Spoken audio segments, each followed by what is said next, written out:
Well, we're very happy to be here again in Cortina d'Ampezzo on the Dolomites. This is our special event.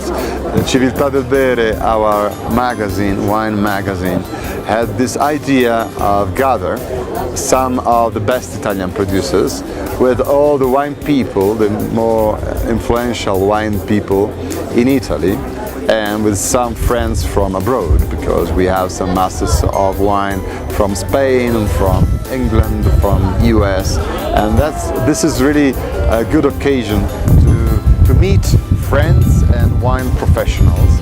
And this is not a fair, this is a summit. This is this is a wine meeting.